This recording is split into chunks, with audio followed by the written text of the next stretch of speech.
you ever had a thought so mean, so cruel, that you wouldn't even say it to your worst enemy? Now imagine if that thought had a life of its own. For Rena, that nightmare became her reality.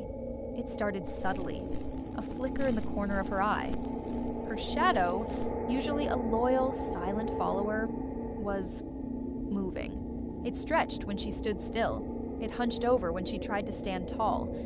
Then, it started to speak. "You're not good enough," it whispered, its voice a scratchy echo of her own deepest fears, as she looked at her art project. Rena froze, paintbrush hovering. She glanced around. No one was there. "They're all going to laugh at you," the shadow hissed, its form twisting into a mocking shape on the wall. Panic set in. Rena ran. She sprinted down the street, her heart pounding against her ribs, but the shadow was always there, attached, relentless. "You'll never escape me," it cackled, its dark form leaping over fences and lampposts as she ran. "Because I am you." She slammed her bedroom door shut, panting, and huddled in the darkest corner, hoping to make it disappear. But in the sliver of light under the door, it grew, looming over her. "Worthless," it spat. "Unlovable." Tears streamed down Rena's face. Every mean thing she'd ever thought about herself was now a living, breathing monster haunting her. She was trapped. Defeated, she sank to the floor. The shadow loomed, ready for another verbal blow. But then, a different thought surfaced. A tiny, fragile one. What if it's wrong?" Rena whispered to herself. She looked at her trembling hands. "I try my best. That's something." The shadow paused. Its sharp edges seemed to soften just a little.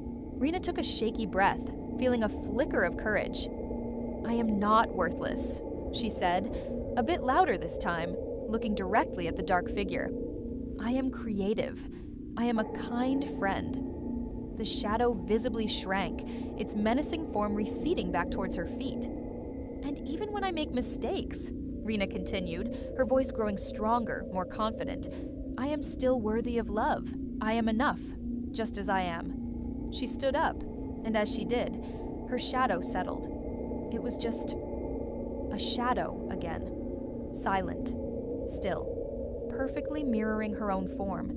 It no longer had power over her. The monster wasn't the shadow, it was the thoughts that fueled it. We all have a shadow, a part of us that holds our fears and insecurities. But we don't have to let it control us. The way we talk to ourselves matters more than anything. By choosing kindness, by choosing to see our own worth, we take back our power.